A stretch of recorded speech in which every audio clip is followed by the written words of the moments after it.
なんと、手が小さい。これが噂の転生というやつか。期待しているぞ、バン。のどの属性にも適性がない。なぜ生産の魔術師が生まれる。準備ができ次第出ていけ。Seorang anak laki-laki tiba-tiba dipindahkan ke dunia lain yang dipenuhi sihir dan terlahir kembali sebagai anak keempat dari sebuah keluarga bangsawan. Namun, harapan indah itu runtuh ketika orang tuanya mengetahui bahwa peringkat sihirnya sangat lemah. Tanpa ragu, ia dibuang dan dikirim ke kota lain. Padahal, anak ini adalah sebuah keajaiban. Ia memiliki jenis sihir yang sangat langka dan kelak akan tumbuh menjadi penyihir terkuat di kota tersebut. Kisah ini dimulai di dalam dinding istana kerajaan yang megah. Seorang bocah kecil bernama Vanne Pertio tiba-tiba terbangun di atas ranjang yang ukurannya jauh terlalu besar untuk tubuh mungilnya. なんと、手が小さい。 Saat ia perlahan mengangkat kedua tangannya ke depan wajah, rasa asing langsung menyergap. Tangannya kecil, halus, dan jelas bukan miliknya yang dulu. Di sanalah kesadaran itu menghantamnya dengan keras. Ini bukan mimpi. Ia telah bereinkarnasi. これが噂の転生というやつか。 Dari kehidupan lamanya yang kelam, Van teringat bagaimana dirinya terjebak dalam rutinitas menyiksa, bekerja tanpa henti di pekerjaan tanpa masa depan, hanya demi bertahan hidup. Namun kini, takdir memberinya kesempatan kedua. Sebuah kehidupan baru yang dibungkus kemewahan, status bangsawan, dan nama terhormat. Terlahir kembali sebagai seorang bangsawan muda di sebuah desa terpencil. Van turun dari ranjang dan memanjat bangku kayu kecil demi mengintip keluar jendela. これは。 Pemandangan yang tersaji membuatnya terpana. Bangunan tinggi menjulang, daratan luas membentang tanpa batas, dan langit damai yang seolah tak berujung. Belum sempat ia menikmati semuanya, seorang pelayan bernama Til tiba-tiba menerobos masuk dengan wajah panik. Melihat Van berdiri di tempat setinggi itu membuatnya hampir berteriak, mengingat bocah itu seharusnya baru berusia 2 tahun. Namun kepanikan itu berubah menjadi kebekuan saat Van menjawab dengan kalimat tenang dan dewasa. Mendengar suaranya sendiri, Van kembali tersentak. Ia bukan hanya membawa ingatan dari kehidupan lamanya di Jepang, tetapi juga sebagian ingatan dari kehidupan barunya. Dua dunia itu kini berpadu, menegaskan bahwa reinkarnasi ini nyata. Malam harinya, Van duduk bersama ayah dan saudara-saudaranya di meja makan. Suasana terasa kaku dan sunyi. Hingga akhirnya sang ayah, Marquis Vertio, membuka percakapan dengan bertanya kepada putra keduanya, Yard, tentang rencana pelajarannya hari itu. Dengan ragu, Jard menjawab bahwa ia akan mempelajari sihir api dan taktik bertarung. Marquis Vertio lalu menoleh pada putra ketiga, Sesto, yang mengatakan bahwa ia juga akan fokus pada sihir. Saat giliran Van, bocah itu tanpa ragu menjawab bahwa dirinya masih memiliki banyak hal untuk dipelajari, sehingga ingin memulai dari sejarah dan tradisi kerajaan. Kedua kakaknya terdiam, terpaku pada jawaban dewasa yang keluar dari mulut anak 2 tahun. Marquis Vertio justru tertawa lepas, jelas terhibur sekaligus terkesan. Ia menyatakan harapan besarnya agar Van mewarisi bakat sihir api yang kuat, sama seperti dirinya dan ibu Van. Marquis Vertio kemudian menjelaskan bahwa uji bakat sihir akan dilakukan saat Van berusia 8 tahun, dan mengingatkannya agar tidak main-main. 期待しているぞ、バン。 Di dunia ini, kemampuan sihir adalah segalanya. Sihir terbagi menjadi 4 elemen utama, api, air, angin, dan tanah. Elemen di luar itu dianggap rendah, bahkan memalukan. Usai sarapan, Van menuju ruang belajarnya dan menerima penjelasan dasar tentang kehidupan sosial di dunia ini dari para pelayan. Tak lama kemudian, kepala pelayan bernama Esparda masuk dengan langkah berat dan meletakkan setumpuk buku tebal di atas meja Van. Esparda bukan pelayan biasa. Ia adalah veteran yang telah lama mengabdi pada Marquis Vertio. Dan meski begitu, sosoknya tetap terasa menakutkan bagi Van. Dengan nada dingin, Esparda menanyakan sejauh mana kemampuan membaca dan berhitung Van. Jawaban jujur pun keluar. Van masih kesulitan membaca dan hanya mampu berhitung sederhana. Tanpa bertanya lebih jauh, Esparda langsung memutuskan untuk menjadi guru pribadinya. 私がバン様の講師をいたします。 Sejak hari itu, hidup Van berubah menjadi mimpi buruk. Pelajaran berlangsung tanpa ampun, berjam-jam lamanya, tanpa jeda dan tanpa toleransi. Namun kerja keras itu membuahkan hasil. Dalam hitungan minggu, Van sudah mampu membaca dan menulis dengan lancar. 2 tahun penuh dihabiskan dalam rutinitas berat, hingga akhirnya ia menginjak usia 4 tahun dan memulai latihan pedang. Pada awalnya, ia benar-benar payah, bahkan sering dikalahkan oleh pelayan saat latihan tanding. Meski begitu, Van tak pernah menyerah dan terus datang berlatih setiap hari. Saat usianya menginjak 5 tahun, hasil dari semua kerja keras itu mulai terlihat. Van mampu melawan anak-anak yang lebih tua, mereka yang sudah dipersiapkan menjadi prajurit dan bertahan dengan baik. Gerakan lawan terasa ceroboh dan mudah ditebak. Satu demi satu ia mengalahkan mereka. Anak-anak lain pun mulai terkejut dan mempertanyakan apakah Van adalah seorang jenius. Yang membuatnya benar-benar berbeda adalah sikapnya. Tidak seperti kakak-kakaknya yang angkuh, Van berbicara dengan anak-anak rakyat biasa dan memperlakukan mereka setara, membangun persahabatan yang tulus. Suatu ketika, saat beristirahat dan meneguk segelas air, Wakil Komandan Ksatria, D, memasuki ruangan dan meminta izin untuk melihat tangan Van. Ia memperhatikan dengan saksama, lalu wajahnya mengeras. タコもない皮膚も柔らかいままですな。 Tidak ada kapalan atau luka. Jelas Van belum lama memegang pedang. Van mengakui bahwa sebagian besar waktunya habis untuk belajar. D pun menjelaskan bahwa Esparda telah menekannya hampir 3 kali lebih keras dalam hal akademik. Ia menawarkan untuk berbicara dengan Esparda dan menyarankan keseimbangan antara belajar dan bertarung. Bahkan berjanji akan membentuk Van menjadi pendekar pedang sejati. 私が王国一の剣士にして差し上げますぞ。 Namun Van menolak dengan sopan, yakin bahwa dirinya mampu menangani keduanya. D mengangguk, terkesan oleh tekadnya dan memutuskan untuk menjadi instruktur resminya. が直接指導しますぞ。いいですな。 Sayangnya, latihan di bawah D tak kalah menyiksa. Setiap sesi dipenuhi latihan brutal tanpa ruang untuk beristirahat. Meski begitu, Van terus bertahan. Di balik kelelahan itu, ia sadar bahwa hidup barunya jauh lebih bermakna dibandingkan kehidupan lamanya. Untuk pertama kalinya, ia benar-benar merasa hidup. Dalam diam, Van berjanji akan memanfaatkan kesempatan kedua ini sebaik mungkin. 大変だけど転生してからは毎日が楽しい。 Setahun berlalu, Van menginjak usia 6 tahun. Rutinitas latihan dan belajar tanpa henti mulai menggerogoti semangatnya. Ia merasa kelelahan dan sadar bahwa jika terus seperti ini, ia takkan pernah merasakan kehidupan menyenangkan yang ia impikan. Maka ia memutuskan untuk mulai hidup seperti anak normal dan menikmati masa kecilnya. Ia meminta salah satu pelayan untuk mengajaknya keluar bermain. ティル、僕外に遊びに行きたい。 Pelayan itu membawanya ke pasar kota. Van langsung terpukau oleh keramaian, hiruk-pikuk suara, dan aneka barang berwarna-warni yang dipajang di mana-mana. Di tengah langkahnya, pandangannya tertuju pada sebuah bangunan raksasa yang menjulang tinggi di atas kios-kios Mary Trading Company. Ia menatapnya dengan kagum, namun kekaguman itu seketika terusik.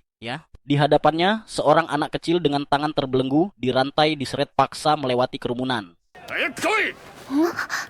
なんだよ。偽物じゃねえぞ。 Dengan wajah diliputi keterkejutan, Van langsung menanyai pria itu tentang apa yang sebenarnya terjadi. Dengan nada dingin tanpa rasa bersalah, pria tersebut menjawab bahwa ia tengah menjual anak kandungnya sendiri sebagai budak. Menurutnya, karena anak itu adalah miliknya, ia merasa berhak melakukan apapun. Sang pelayan yang berdiri di samping mereka kemudian menjelaskan dengan suara lirih bahwa di keluarga-keluarga miskin, kejadian semacam itu bukan hal langka. Ketika mereka tak lagi sanggup membesarkan anak, menjualnya menjadi satu-satunya cara untuk bertahan hidup, sebuah kenyataan pahit dunia ini. Van mengakui betapa menyakitkannya menyaksikan hal tersebut, namun di dalam hatinya ia juga merasa tak berdaya, sadar bahwa kemampuannya untuk menghentikan tragedi semacam ini sangat terbatas. なるほど。最悪だな。 Tak lama kemudian, seorang wanita bernama Rosalie melangkah maju dan menyapa Van dengan sopan, mengatakan bahwa merupakan kehormatan bisa melayaninya. Van menoleh kepadanya dan menanyakan berapa harga yang akan diterima pria itu dari penjualan anaknya. Rosalie menjelaskan bahwa harga budak sangat bergantung pada bakat sihir yang dimiliki. Setelah mengetahui bahwa bocah itu hanya memiliki atribut pencuri yang termasuk peringkat terendah, ia menyatakan bahwa nilainya tak lebih dari 3 koin perak. Mendengar hal itu, pria tersebut langsung murka. Ia melampiaskan amarahnya dengan menendang anaknya sambil memaki bahwa bocah itu sama sekali tak berguna. 大した金にならねえじゃねえか。このクソガキが。 Sambil menarik lengannya dengan kasar, ia berniat membawa anak itu pergi untuk mencari tempat lain. Namun langkahnya terhenti ketika Van berdiri menghadang. 僕が買うよ。 Dengan suara tenang, Van menyatakan bahwa ia akan membeli bocah itu seharga 5 koin perak. Tanpa ragu sedikit pun, pria tersebut langsung menerima tawaran itu, mengambil koin-koin tersebut, lalu pergi begitu saja tanpa menoleh ke belakang. Van kemudian berjongkok di hadapan bocah itu dan memperkenalkan dirinya. Dengan suara nyaris tak terdengar, bocah itu menyebutkan namanya, Khamsin. Van lalu mengatakan bahwa ia bebas pergi kemanapun yang ia mau, karena sejak awal ia memang tak berniat memilikinya, ia hanya membelinya untuk membebaskannya. Namun setelah mengetahui bahwa Khamsin tak memiliki tempat untuk kembali, Van menyarankan agar ia tinggal bersamanya. Seorang penjaga yang berada di dekat situ menyuarakan kekhawatiran, mengingatkan bahwa sang marki mungkin tak akan menyukai jika Fan membawa anak asing ke dalam istana. Akan tetapi, bila Khamsin didaftarkan secara resmi sebagai budak Van, maka tak seorang pun bisa mempersoalkannya. Van pun menoleh kepada Khamsin dan menanyakan apakah ia setuju dengan pengaturan tersebut. Khamsin hanya mengangguk pelan. Sejak saat itu, Khamsin menjadi budak Van dalam nama.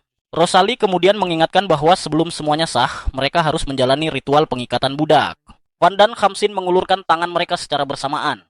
Mengikuti arahan Rosalie, kontrak pun terjalin, dan sebuah lambang bercahaya samar muncul di punggung tangan Khamsin, tanda yang akan menetap selamanya selama kontrak itu berlaku. Setelah ritual selesai, Van membawa Khamsin masuk ke Mary Trading Company untuk memberinya pakaian layak dan membebaskannya dari kain compang-camping khas budak jalanan.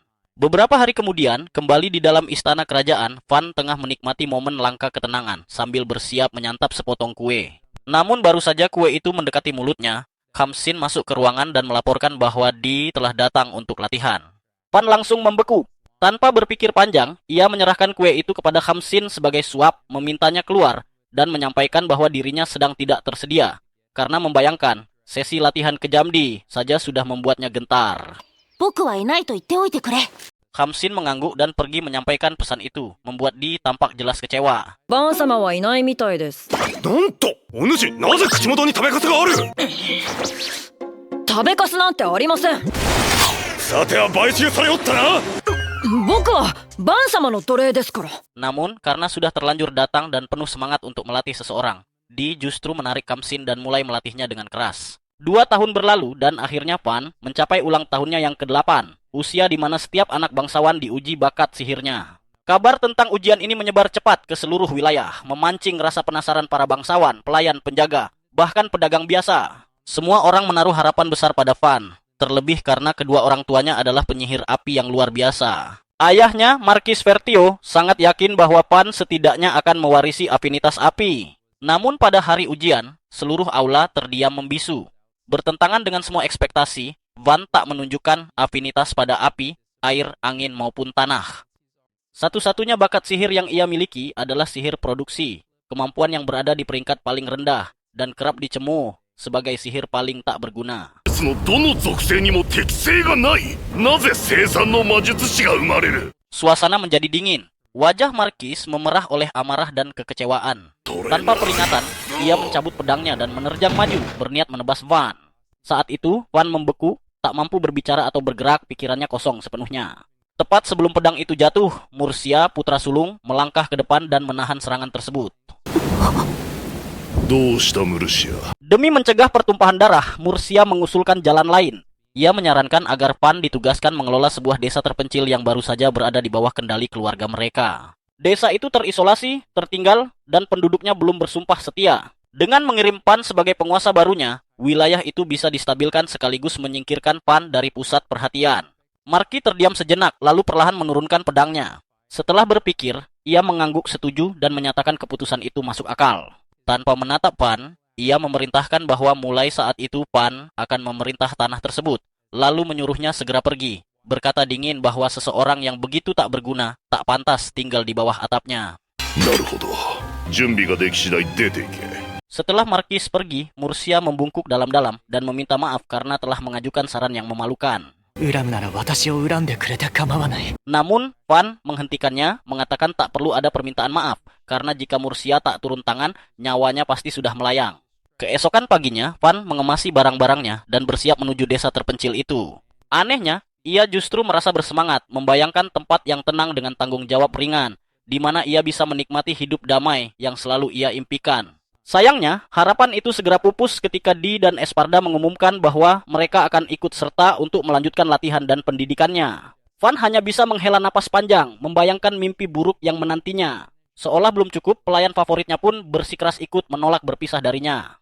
Setelah semuanya siap, Van naik ke dalam kereta dan berangkat menuju babak baru dalam hidupnya, masih menyimpan secercah harapan bahwa kali ini ia bisa sedikit bersenang-senang. Dalam perjalanan melewati hutan yang sunyi, Van mengisi waktu dengan mencoba sihir produksinya. Setelah memusatkan pikiran, sebuah pedang kecil berhasil muncul di tangannya. Khamsin yang menyaksikan hal itu tetap tenang, sama sekali tak terkejut, karena ia tahu betul bakat alami Van dan betapa cepatnya ia menguasai sesuatu. Namun dengan semua yang telah terjadi, pengasingan dan hilangnya status, dan akhirnya mengutarakan hal yang sejak lama mengganjal hatinya, mengatakan kepada Khamsin bahwa sebenarnya tak ada lagi alasan baginya untuk tetap terikat oleh kontrak perbudakan tersebut.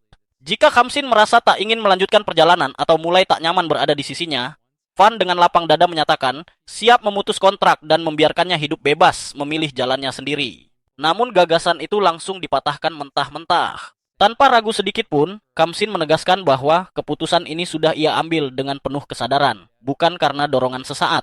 Ia bahkan menyatakan siap mempertaruhkan nyawanya demi menjaga Van, apapun bahaya yang menghadang. Mendengar keteguhan itu, Van tak punya pilihan selain menghormati kesetiaan Khamsin, meski di hatinya masih tersisa kegelisahan. Tiba-tiba, kereta yang mereka tumpangi berhenti mendadak, membuat semua penumpang terhuyung. まずいです。 Van menoleh keluar jendela dan mendapati pemandangan kacau di depan sana. Desa tujuan mereka sedang diserang. Para ksatria yang ikut serta segera menyimpulkan bahwa ini hanyalah penjarahan biasa, gerombolan bandit rendahan atau tentara bayaran gagal yang mencari mangsa empuk. D mengamati formasi musuh dan dengan cepat memperkirakan jumlah mereka, sekitar 50 orang. Dengan kekuatan yang mereka miliki, ia menilai serangan terkoordinasi akan cukup untuk menghabisi musuh tanpa banyak kesulitan. Secara taktis, ini sangat mungkin dilakukan. Namun pemimpin petualang Orto menolak bekerja sama. Ia menegaskan misinya hanya mengawal Van hingga tiba di desa, dan tidak akan menyeret anak buahnya ke pertempuran yang merugikan. Di mencoba membujuk dengan alasan melindungi penduduk desa, tetapi Orto menanggapinya dingin. Idealisme ksatria tidak berlaku bagi para petualang. Tak punya sanggahan, Di meminta Orto tetap melindungi Van, sementara ia dan para ksatria menghadapi bandit. Jika situasi memburuk, ia meminta Van dibawa kembali ke kota. Rencana itu ditentang Esparda, yang mengungkap dirinya sebagai penyihir elemen. Ia berjanji menciptakan dinding pelindung agar petualang menyerang dari jarak jauh, sementara Di menyerang dari sisi lain. Serangan dari segala arah, katanya, akan membuat bandit kabur. Saat Van memperingatkan bahaya rencana itu, Esparda justru menyatakan ingin mati secara gemilang. Van menolak keras. Ia tak rela kehilangan Esparda dan Di, karena tanpa mereka ia tak mungkin membangun desa, dan kegagalan itu berarti hukuman mati dari ayahnya. Karena itu, Van mengumumkan bahwa dialah yang akan menjadi umpan. Til langsung menolak, Khamsin pun siap menggantikan. Namun Van menegaskan ia tak ingin kehilangan siapapun yang dekat dengannya. Ia akan naik kereta dan menyerang bandit secara frontal agar yang lain bisa menyerang dari samping. D menilai rencana itu terlalu berisiko, tetapi Van mengingatkan bahwa ia telah berlatih di bawah bimbingannya. Bahkan jika gugur, katanya, tak ada kematian yang lebih mulia bagi bangsawan selain mati demi rakyat. Ia meminta Di meninggalkan jasadnya jika ia tewas. 僕の死体は打ち捨てて構いません。名乗らなければ公爵家に迷惑はかかりませんからね。 Kata-kata itu mengguncang Orto. Ia teringat prasangkanya pada bangsawan muda yang berubah sejak Van menyapanya dengan ramah. Kini, melihat Van mempertaruhkan nyawanya, Orto memutuskan bertarung bersamanya. 今回だけだ俺たちも命を預けよう Yang lain pun setuju. Di maju, menolak membiarkan tuannya mempertaruhkan nyawa. Esparda ikut menyetujui, lalu segera menyusun rencana baru. Ia menciptakan dinding tanah dan memerintahkan pasukan mengepung bandit dari dua sisi. Orto dan rekannya menyerbu dari satu arah, sementara Di memimpin serangan dari sisi lain. Para petualang lain menghujani panah dari balik dinding, menjatuhkan beberapa bandit dan memecah formasi mereka. Saat pemimpin bandit memerintahkan serangan balik, D menerjang masuk dan merobohkan banyak musuh sekaligus. Orto, para petualang, dan ksatria lain ikut bertempur.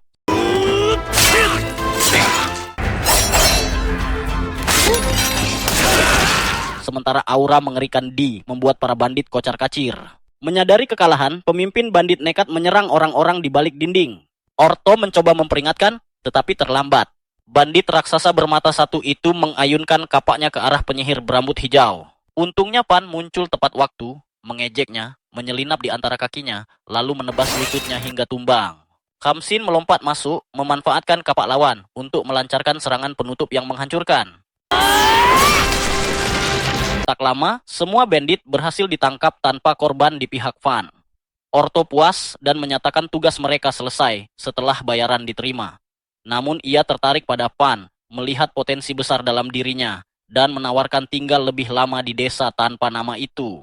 Sebagian tim menolak karena tak ada cukup uang, tetapi inti tim Orto memilih bertahan. Mereka yakin Pan akan menjadi sosok besar suatu hari nanti.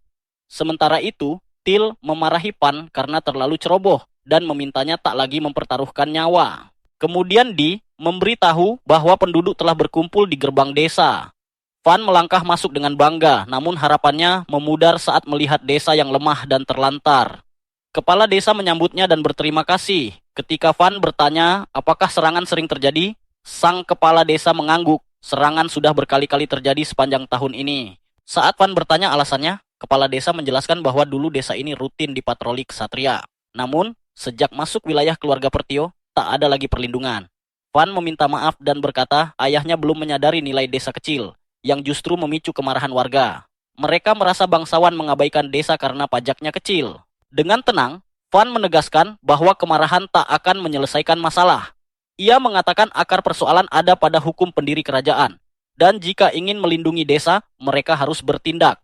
Ada 3 cara: membuat sesuatu yang sangat berharga, menyewa tentara bayaran, atau membangun desa agar lebih kuat. Warga ragu karena merasa tak punya apa-apa, tetapi Van berkata situasi berubah karena kini mereka punya tuan baru. Keraguan itu memudar ketika Esparda dan Van memperkenalkan diri sebagai mantan kepala pelayan dan wakil komandan Night Order, membangkitkan kepercayaan warga. Saat ditanya soal sihir, Van mengakui kekuatannya hanya sihir produksi, membuat warga kecewa. Namun ketika pajak yang semula 30% diturunkan menjadi 10% sampai desa stabil, sikap warga langsung berubah dan mereka mulai menerima Van. Selanjutnya, Van menegaskan bahwa pertahanan desa harus diperkuat. Ia bertanya pada Esparda apakah dinding tanah hasil sihirnya bisa bertahan lama. Sang pelayan menjelaskan bahwa dinding itu hanya sementara dan akan runtuh saat mananya habis. Untuk sementara, Van meminta Esparda membuat dinding pelindung sihir yang langsung menciptakan tembok raksasa mengelilingi desa, membuat semua orang terpukau. Van lalu mengusulkan jebakan dan perangkap untuk memperlambat bandit yang segera disanggupi oleh Di. Ia juga mengingatkan warga agar bekerja sama membangun kembali desa, karena dengan kebersamaan, kemakmuran bisa terwujud. Tak lama kemudian, Van pergi ke hutan untuk menguji sihir produksinya. Ia mengurai kayu menjadi serat halus dan membentuk kubus nanomaterial yang sangat kuat. Till dan Khamsin terkejut sementara Orto mencoba menebasnya, namun kubus itu tetap utuh tanpa goresan. Van terus bereksperimen hingga matahari terbenam, menciptakan berbagai benda tanpa merasa kelelahan. Ia bahkan membuat katana kayu untuk Khamsin dan sebuah kapak untuk Till. Meski Till kecewa karena desainnya terlalu menyeramkan.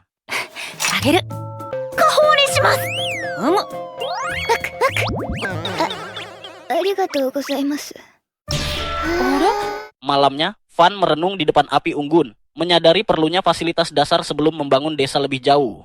Keesokan hari, ia menyusun kubus nano di lahan kosong dan, dengan fokus penuh, membangun sebuah rumah megah dalam sekejap. Warga terdiam tak percaya, sementara Van tersenyum puas. Akhirnya ia memiliki tempat tinggal yang layak. Seluruh desa terpaku menatap mansion itu. Van menjelaskan bahwa sihir produksinya lebih cocok untuk mengelola wilayah, meski ia mengakui sihir ofensif lebih baik untuk melindungi rakyat. Menurutnya, orang akan merasa lebih aman dipimpin bangsawan yang bisa melempar bola api daripada sekadar tukang bangunan yang dimuliakan. Till dan Khamsin tidak setuju dan mengaku lebih memilih tinggal di kota Pan daripada di wilayah ayahnya. Esparda mendukung mereka, menjelaskan bahwa saat damai, kemampuan Pan jauh lebih bermanfaat bagi perkembangan wilayah. Di dan Orto pun sepakat, kagum, karena Pan bisa membangun rumah lebih cepat daripada Usain Bolt berlari 100 meter. Saat Pan menawarkan membangun rumah jika mereka membawa kayu, antusiasme langsung menyebar. Kepala desa pun meminta hal yang sama untuk warga lain. Meski lelah, Van akhirnya menyanggupi karena kondisi rumah-rumah yang hampir roboh. Tak lama, Van menciptakan satu kawasan pemukiman sekaligus dengan tata letak grid. Setiap unit berisi 4 rumah yang dihubungkan jalan lebar. Semua rumah dibuat seragam demi menghindari konflik, setidaknya untuk sementara. Sebagai penutup, Pan membangun pemandian umum di samping mansion. Hal ini membuat warga penasaran. Bahkan Till dan penyihir berambut hijau bernama Pluriel mengajak Pan mandi bersama. Mendengarnya, Pan panik dan menegaskan bahwa dirinya sudah pria dewasa sepenuhnya. Para gadis mandi lebih dulu. Di pemandian umum, Pluriel memuji Pan yang berbeda dari bangsawan lain, baik dan bijaksana. Til pun langsung membanggakan tuannya. Setelah itu, giliran para pria. Van dan Kamsin masuk lebih dulu, dan Van menyadari tubuh Kamsin makin berotot berkat latihan dengan Di. Tak lama, Di dan para ksatria datang dan si otak-otot itu malah mengayunkan pedang besarnya di dalam pemandian umum. Keesokan paginya, Van terkejut melihat para ksatria telah menggali parit mengelilingi desa. Ia menyarankan parit diisi air sekaligus memenuhi kebutuhan minum, pertanian, dan pemandian umum. Van meninjau sumber air terdekat, lalu Esparda membuat kanal kecil ke arah sana. Di dan para pemuda memperlebar kanal, sementara Van memperkuat dindingnya dengan sihir. Esparda bahkan berkomentar bahwa Di masih terlalu aktif untuk pria di awal usia 40-an. Menjelang sore, kanal sudah mencapai setengah jarak. Van memerintahkan berhenti karena yang lain kelelahan, meski Di masih ingin lanjut. Keesokan harinya, kanal selesai. Semua berkumpul di sungai saat Van membuka aliran air, disambut sorak-sorai warga. Parit pun terisi, namun untuk mencegah banjir, Van menggali danau di belakang desa sebagai waduk. Saat danau rampung, seluruh desa bersukacita. Kepala desa berterima kasih karena kini mereka tak perlu berjalan sejauh 1 mil untuk air. Beberapa hari kemudian, Van memperkuat tembok desa dengan beton hasil sihir. Dengan pertahanan itu, serangan bandit diyakini tak lagi berarti. Namun Van masih belum puas. Ia memasang balista di atas tembok dan perisai di depannya agar para penjaga bisa menyerang dengan aman. Baginya itu hal dasar, tetapi bagi yang lain, pertahanan itu sudah luar biasa. Esparda bahkan berkata, tempat ini tak pantas lagi disebut desa, melainkan sebuah benteng. Di berpendapat bahwa jika Markis tahu kemampuan Van, ia tak akan pernah mengusirnya dan bahkan menjadikannya penerus. Esparda menolak, yakin bahwa Markis hanya menilai kekuatan bertarung dan tak akan menghargai bakat Van. Perdebatan memanas hingga Van meminta mereka berhenti, menegaskan bahwa yang terpenting adalah menjalani hidup sebaik mungkin dengan apa yang ada. Di pun mengakui kesalahannya dan yakin Van akan menjadi penguasa hebat. Namun Van lebih fokus pada sarapan buatannya Til, menyadari bahwa persediaan makanan mereka terbatas. Esparda lalu mengingatkan bahwa selain pertahanan, desa juga butuh pemasukan karena pedagang hanya datang sekali sebulan. Van pun memutuskan untuk membangun industri khusus demi menghasilkan uang bagi desa. Ia meminta semua orang memberi ide. Kamsin mengusulkan menjual kubus nano, tetapi Van menolak karena hanya ia yang bisa menggunakannya. Til menyarankan berburu monster, namun juga ditolak karena hanya petualang dan ksatria yang diizinkan. Esparda mengakui sulitnya menemukan hal istimewa di desa itu, sehingga Van memutuskan berpikir lebih dalam. Hari itu, Van bertemu petualang bertubuh besar dari kelompok Ortos. Pria itu mengatakan para pelayannya terlalu menyayangi Van hingga enggan memakai senjata mereka. Kesal, Van menegur mereka dan menegaskan bahwa senjata diciptakan untuk digunakan. Petualang itu lalu menunjukkan perisai kulit orc dan menantang mereka menyerang. Kamsin hanya menyentuhkan katananya, namun perisai itu langsung rusak. Ia makin terpukul saat Van menjelaskan bahwa pedang tersebut sebenarnya terbuat dari kayu. Meski menangis, perisainya segera diperbaiki oleh Van dengan sihir. Tak lama kemudian, Orto datang membawa kereta penuh mineral langka dari pegunungan dekat desa. Di antara besi, tembaga, perak, dan emas, terdapat biji metil yang membuat Van sangat terkejut. Orto menjelaskan bahwa daerah terpencil itu selama ini luput dari perhatian. Van kemudian mengolah biji besi menjadi kubus nano. Petualang bertubuh besar itu meminta dibuatkan pedang, dan Van menyanggupi. Hasilnya memukau, membuat para petualang lain ikut meminta senjata. Van setuju membuatkan masing-masing satu sebagai balasan atas biji yang mereka bawa. Melihat pedang-pedang itu, Pluriel menilai harganya pasti sangat tinggi. Van berpikir pedang dari Maitil akan jauh lebih mahal. Esparda lalu menjelaskan bahwa Maitil sangat langka dan kemunculannya menandakan adanya dungeon di dekat desa ini. Jika dungeon ditemukan, desa akan dipenuhi ribuan orang. Tetapi Van tahu mereka belum siap dan khawatir akan incaran pihak luar. Saat Pluriel menyebut ayah Van mungkin mengirim kesatria, Van menjawab pahit bahwa ia justru akan disingkirkan. Ia ingin membangun desa ini sepenuhnya sebelum melaporkan dungeon. Orto dan yang lain berjanji menjaga rahasia itu meski berpotensi menguntungkan. Tak lama, Van kembali merenovasi desa. Til khawatir ia terlalu memaksakan diri ketika tiba-tiba seorang penduduk melapor bahwa monster kadal berzirah mendekat. Van segera memerintahkan semua orang berlindung di balik tembok dan mengunci gerbang, lalu mengajak mereka bertarung bersama. Terbakar semangat, para penduduk bersumpah melindungi desa hingga napas terakhir. Van segera memerintahkan semua orang menuju tembok dan berlindung di balik balista. Kamsin melaporkan bahwa Orto sedang berburu, sehingga komando harus diambil alih.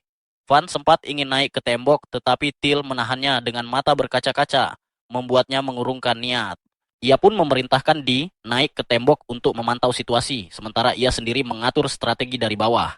Namun, setibanya di sana, Di tertegun melihat sekitar 40 kadal berzirah setinggi 8 meter bergerak ke arah desa.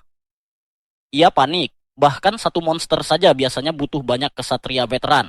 Atas perintah Van, Di memuat anak panah besi ke balista meski sadar senjata biasa tak seharusnya efektif. Ia memilih percaya pada insting Van dan memberi perintah tembak. Anak panah itu menembus sisik para monster, menjatuhkan 10 ekor dalam satu serangan. Saat amunisi hampir habis dan masih tersisa setengah dari musuh, Di melapor. Van lalu teringat pedang kayu milik Kamsin yang pernah menembus perisai kuat. Ia pun menyimpulkan bahwa kayu adalah jawabannya dan memerintahkan penggunaan anak panah kayu.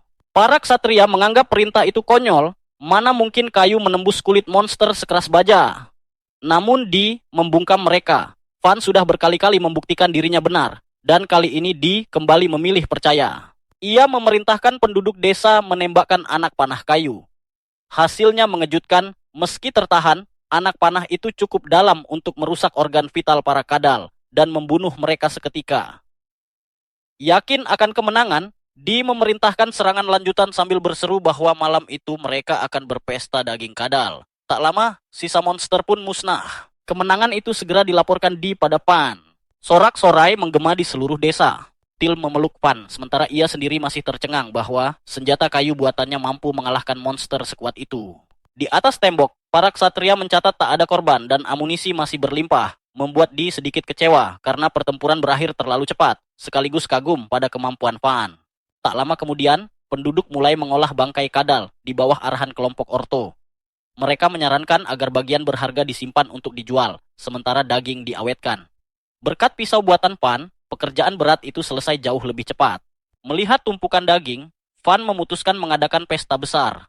Malam itu, seluruh desa merayakan kemenangan dengan makan sepuasnya.